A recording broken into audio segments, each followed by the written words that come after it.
Video like जरूर कर लीजिए और ऐसे वीडियो लगातार फ्री में पाने के लिए चैनल को तुरंत सब्सक्राइब कर लीजिए और बेल आइकन को जरूर टैप कर लीजिए ताकि आगे भी सारे वीडियो आपको मिलते रहे। यूट्यूब में फॉलो करते हैं तो प्लीज ये वाला फ्री टेलीग्राम चैनल जरूर ज्वाइन कर लीजिएगा। सारे नोटिफिकेशन सारे अपडेट यहीं पे आते हैं, ध्यान रखिए।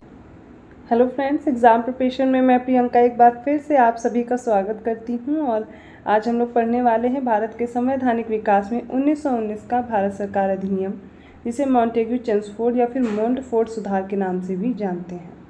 अगर आप न्यू हैं इस चैनल पर, डेली दोपहर 1 बजे सब्जेक्ट वाइज सीरीज़ देख चुके हैं।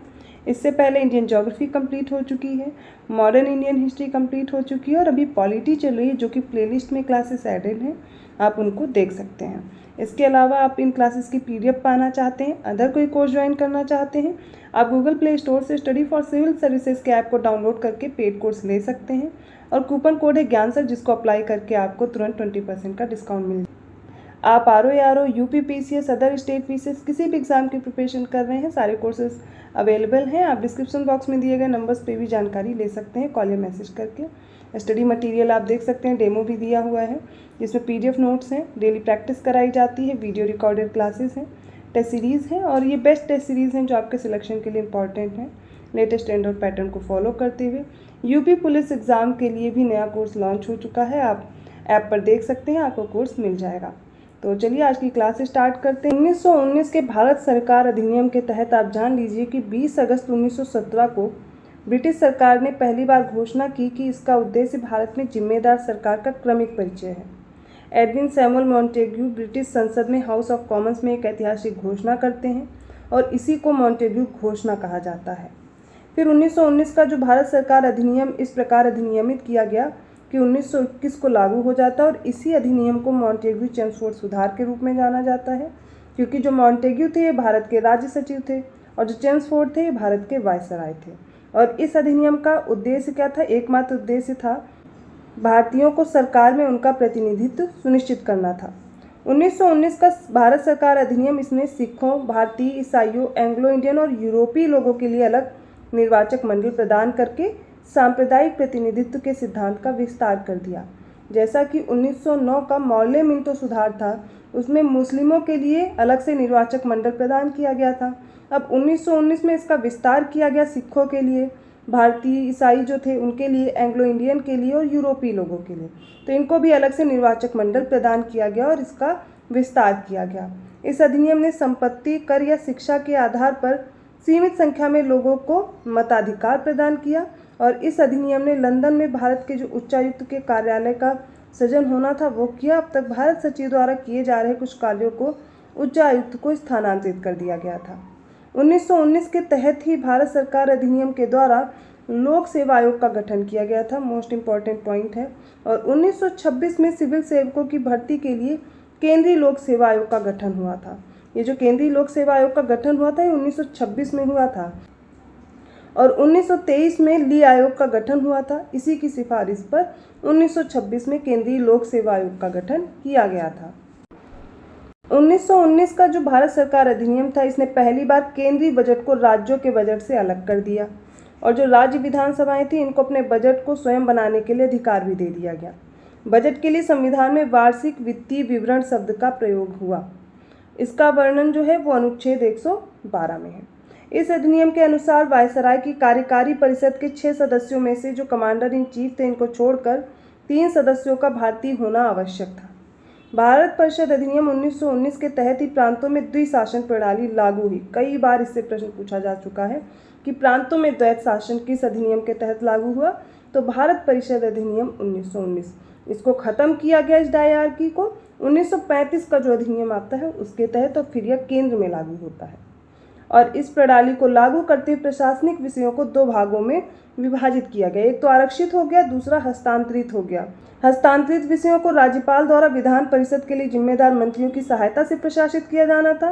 दूसरी ओर जो आरक्षित विषय थे इनको वो विधान परिषद के प्रति उत्तरदायी हुए बिना राज्यपाल और उनकी कार्यकारी परिषद द्वारा प्रशासित किया जाना था। शासन की इस दोहरी योजना को द्वैत शासन के रूप में जाना जाता था और यह शब्द जो है ये ग्रीक या फिर यूनानी शब्द डायरकी से लिया गया, जिसका अर्थ होता है दोहरी शासन। हालांकि इसका जो प्रयोग है काफ़ी हद तक असफल रहा। द्वैत शासन प्रणाली की अवधारणा लियोनिस कॉर्टिस ने अपनी पुस्तक डायरकी में दिया था। तो देखिए इसको पहले समझ लीजिए कि हस्तांतरित विषय और आरक्षित विषय दो भागों में प्रशासनिक जो विषय थे वो विभाजित किए गए। तो जो हस्तांतरित विषय थे वो राज्यपाल और विधान परिषद के लिए जिम्मेदार जो मंत्री थे उनकी सहायता से प्रशासित किए जाने थे, लेकिन जो आरक्षित विषय थे उसके लिए राज्यपाल और उनकी कार्यकारी जो परिषद थी वो जिम्मेदार थी, उनके द्वारा प्रशासन होना था और इसी को द्वैत शासन बोल रहे थे। भारतीय परिषद अधिनियम ने केंद्रीय और प्रांतीय विषयों को सीमांकित और अलग करके प्रांतों पर केंद्रीय नियंत्रण में ढील दे दी थी। केंद्रीय और प्रांतीय विधायिकाओं को उनके संबंधित विषयों की सूची पर कानून बनाने के लिए अधिकृत किया गया था। हालांकि सरकार की जो संरचना थी वो केंद्रीकृत और एकात्मक बनी रही। इसने संघीय ढांचे की अवधारणा को एकात्मक पूर्वाग्रह के साथ पेश किया। एकात्मक शासन क्या? ऐसी शासन प्रणाली जिसमें राज्यों के पास सीमित अधिकार हो और शासन की जो मुख्य बागडोर हो वो केंद्र के पास होती है, वो एकात्मक शासन कहलाता है। संघात्मक शासन क्या होता है? ऐसी शासन प्रणाली जिसमें केंद्र के साथ राज्यों को भी उचित शासन अधिकार प्राप्त होते हैं और इसी को कहते हैं संघात्मक शासन प्रणाली।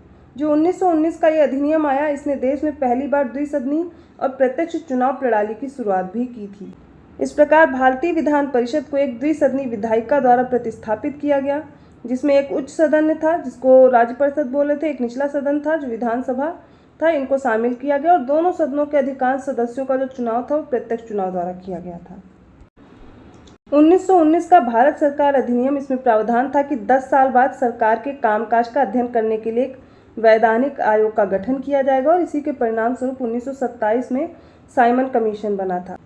साइमन कमीशन की प्रमुख सिफारिशें थी कि द्वैत शासन का उन्मूलन हो, प्रांतों में जिम्मेदार सरकार का गठन हो और सांप्रदायिक प्रतिनिधित्व की निरंतरता बनी रहे, ब्रिटिश भारत और रियासतों के एक संघ की स्थापना की जाए और इस अधिनियम में पहली बार उत्तरदायी शासन शब्द का प्रयोग भी किया गया था। 1919 के अधिनियम द्वारा 120 सदस्यों वाले चैम्बर ऑफ प्रिंसेस की भी व्यवस्था की गई थी। 1919 के अधिनियम के बाद आता है अगला भारत शासन अधिनियम 1935 का। ये जो भारत शासन अधिनियम आता है 1935 का, ये सबसे लंबा अधिनियम था और इसी से ज़्यादातर भाग हमारे संविधान में लिए भी गए हैं। तो भारत शासन अधिनियम 1935 उस समय ब्रिटिश संसद द्वारा पारित यह सबसे लंबा अधिनियम था और इसे दो अलग अलग अधिनियमों में विभाजित भी किया गया था। भारत सरकार अधिनियम 1935 में 321 धाराएं थीं, 14 भाग थे और 10 अनुसूचियों के साथ ही प्रस्तुत किया गया था और इसी के साथ था बर्मा सरकार अधिनियम 1935। यह अधिनियम साइमन कमीशन की रिपोर्ट जो 1933 में ब्रिटिश सरकार द्वारा प्रकाशित श्वेत पत्र पर अर्थात जो तीसरे गोलमेज सम्मेलन पर आधारित थी और संयुक्त चयन समितियों की रिपोर्ट और गोलमेज सम्मेलनों की सिफारिशों पर आधारित था। भारत सरकार अधिनियम 1935 के तहत ब्रिटिश संसद की सर्वोच्चता बरकरार रही। कोई भी भारतीय विधायिका चाहे संघीय हो या प्रांतीय हो, उसे संविधान को संशोधित करने या परिवर्तित करने के लिए अधिकार नहीं दिए गए थे। केवल ब्रिटिश संसद को ही संशोधन करने का अधिकार दिया गया था। भारत शासन अधिनियम 1935 ने एक अखिल भारतीय संघ की स्थापना की, ये इंपॉर्टेंट पॉइंट है, और जिससे प्रांतों और रियासतों को इकाइयों के रूप में शामिल किया जाना था। अधिनियम ने 3 सूचियों के साथ केंद्र और अन्य इकाइयों के बीच शक्तियों का विभाजन किया था, जैसे कि संघीय सूची 59 विषय रखे गए, प्रांतीय सूची में प्रांतों के लिए 54 विषय रखे गए और समवर्ती सूची में दोनों के लिए थे 36 विषय। अर्थात संघीय सूची के तहत केंद्र के लिए जो कानून बनाए जा सकते थे केंद्र द्वारा 59 विषय थे। प्रांतीय सूची प्रांत जिन पर शासन कर सकता था, कानून बना सकता था, 54 विषय थे। समवर्ती सूची ऐसे विषय थे जिन पर दोनों ही कानून बना सकते थे। वायसराय को ही अवशिष्ट शक्तियां प्रदान की गई थीं, याद रखिएगा। हालांकि अखिल भारतीय संघ कभी भी अस्तित्व में नहीं आ पाया था क्योंकि रियासतें इसमें शामिल नहीं हुई। रियासतों के लिए संघ में शामिल होना अनिवार्य इसमें नहीं था। भारत शासन अधिनियम 1935 ने अधिनियम ने प्रांतों में द्वैत शासन को समाप्त किया और इसके स्थान पर प्रांतीय स्वायत्तता की शुरुआत कर दी थी। अधिनियम ने प्रांतों को अधिक स्वायत्तता दी, प्रांतीय स्तरों पर द्वैत शासन को समाप्त कर दिया। राज्यपाल कार्यकारी प्रमुख बन गए थे और उन्हें परामर्श देने के लिए मंत्री परिषद थी। मंत्री उन प्रांतीय विधायिकाओं के प्रति उत्तरदायी थे जिन्होंने उन्हें नियंत्रित किया था।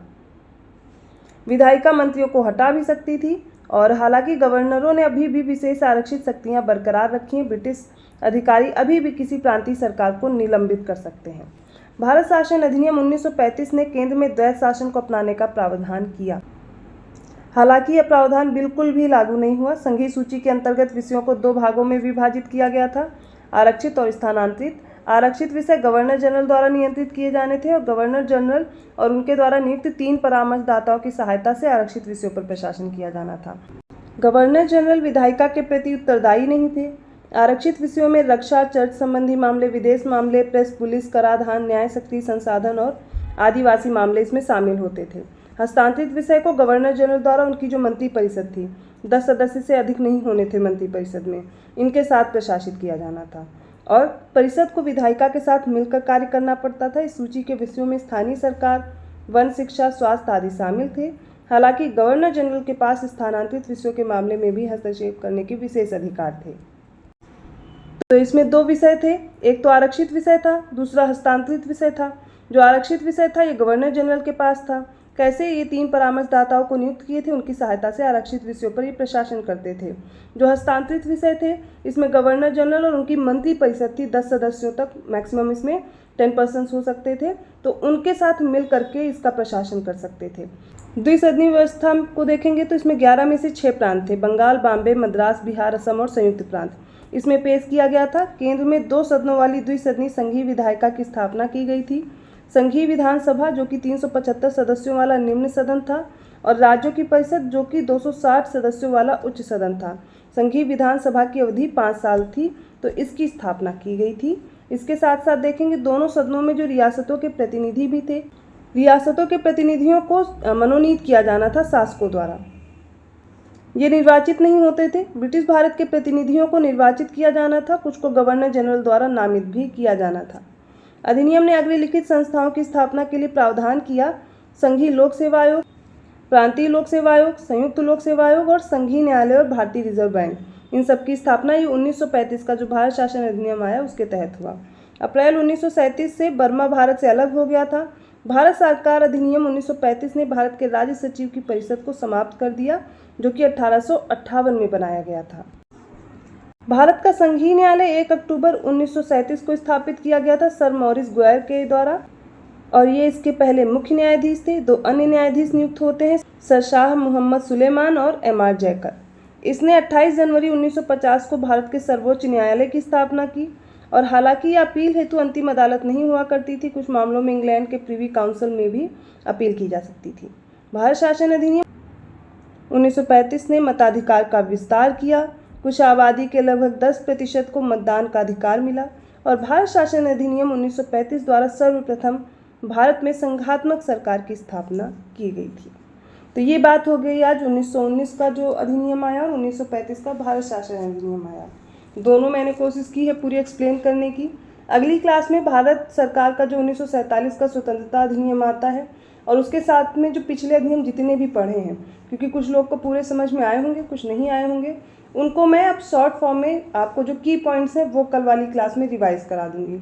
अगर आप कुछ भूल रहे हैं उनमें क्या क्या याद करना है वो, क्योंकि आपको पूरा दिया गया, आप पूरा तो याद नहीं कर पाएंगे और ऐसी लैंग्वेज में तो बिल्कुल भी नहीं याद कर पाएंगे। तो अगली क्लास में जो मैं आपको समझा सकती हूँ की पॉइंट्स, उनके जरिए से आपको ये याद करा दूंगी। अगली क्लास और इम्पॉर्टेंट हो जाती है। आज की क्लास जो पिछली हो रही उनको भी देखते रहिए। आई होप आपको समझ में आया होगा। किसी भी अधिनियम में, किसी भी प्रावधान में आपको डाउट लग रहा है आप कमेंट करके बताइएगा, अगली क्लास में आपको एक्सप्लेन कर दिया जाएगा। वीडियो अच्छा लगा तो प्लीज़ लाइक कीजिए, चैनल को सब्सक्राइब कीजिए और लोगों को शेयर करते रहिए। ऐसे ही कंटेंट के साथ मैं आती हूँ अगली क्लास में। इसकी PDF या फिर अदर कोई कोर्स ज्वाइन करना है, स्टडी फॉर सिविल सर्विसेज को फॉलो करना मत भूलिए। पेड कोर्स जो भी ज्वाइन करेंगे, ज्ञान सर कूपन कोड है, ऐप में आप अप्लाई करेंगे, तुरंत 20% का डिस्काउंट मिल जाएगा। मैं मिलती हूँ अगली क्लास में, तब तक के लिए धन्यवाद।